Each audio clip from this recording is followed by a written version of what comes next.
forms of Islam. I think that's something that we should also take into consideration, because if we move toward energy independence, we're going to quit sending as much of our money over there.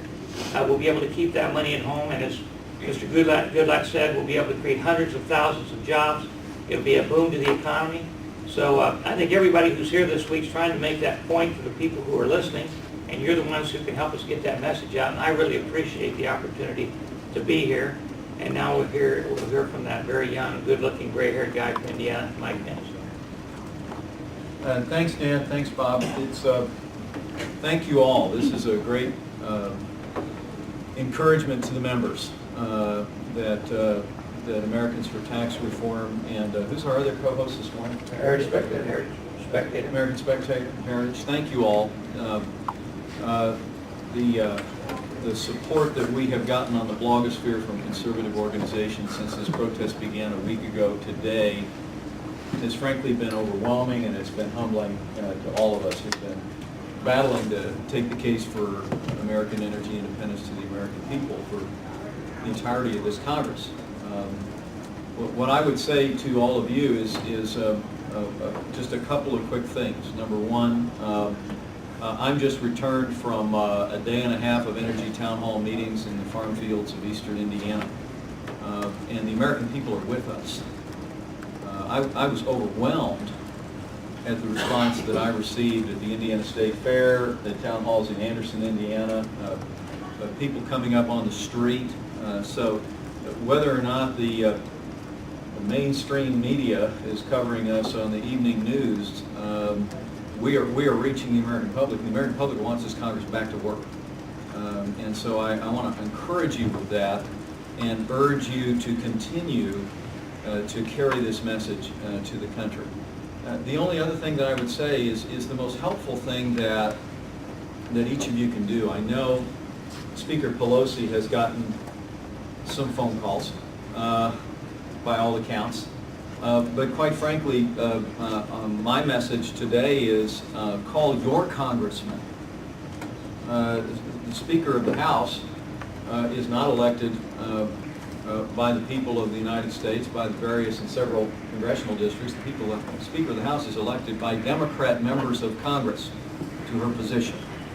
And so our message today, 1 week into this gas price protest, is simply to tell the American people, call your congressman, if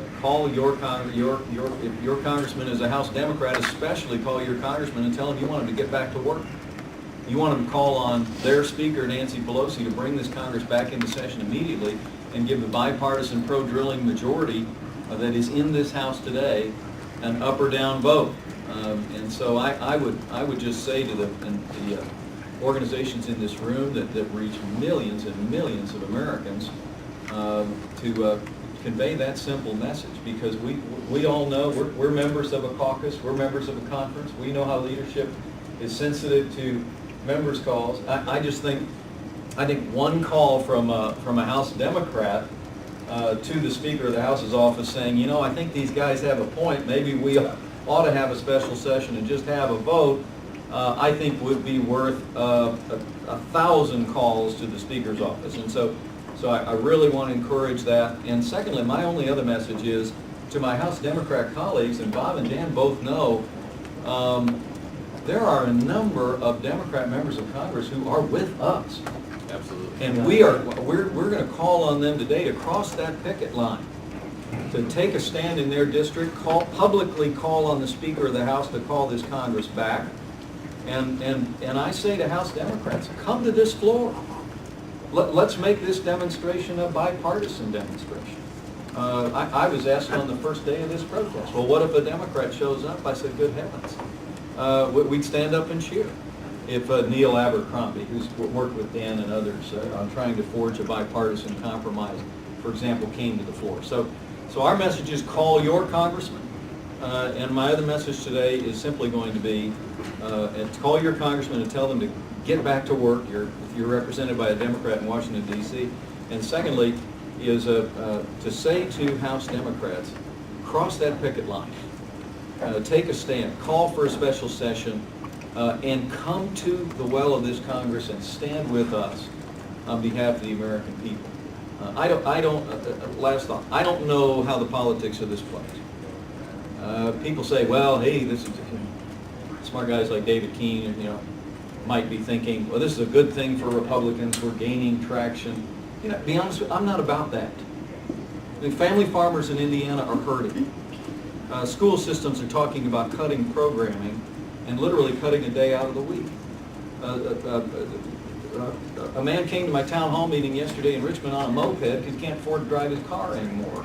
A trucker told me he can't make his truck payments on his hauls anymore. I mean, real Americans are hurting right now. There'll be enough credit to go around, I expect, if we take advantage of the fact that there is a bipartisan majority in Congress today that would pass a bill that includes conservation, includes solar, wind, nuclear, and gives the American people more access to American land. So this is our call, this is our clarion call, and I'm just so grateful for leaders in Congress like these two men and our own leadership for taking what was a protest and turning it into a cause, taking what was a 100-yard dash, turning it into a relay race and a marathon. And we're going to stay here and fight for this with your help and God's help until we bring this Congress back. Thank you, Congressman. Do we want to open it up for any questions? How many members participate? Well, the day one, David, we have 50 Republicans on the floor. I received an email this morning. John Shimkus has been playing a critical role. Just his Energy Action Team, of which many of us are a member, is probably second only to Republican leader John Boehner and Republican Whip Roy Blunt's leadership efforts on this. There is a sense out there that before the end of next week that more than 100 Republicans will have returned to Capitol Hill. But that's not even a fair assessment, David, because, well, quite frankly, what Leader Boehner did last Saturday was challenge all of us to take the message for a special session of Congress to the floor of the Congress, to our districts, and members have been doing that. I'm not aware of any member of the Republican Conference that isn't actively involved in this effort, and that's a tribute to John Boehner and Roy Blunt, and it's a tribute to the sacrifice of all these members who are in many cases given up family time, vacation time, and to be involved in this effort. I have to say that what has been done thus far has been absolutely brilliant. Absolutely brilliant. The frequent news conferences, all of the activities at the outset. On the first evening, people were calling up my office saying, "Do you hear what's going on? How poor is going on? How poor?" And got the word. And I went home, and just for curiosity, I watched NBC Evening News. They didn't mention it. They mentioned on Fox News. But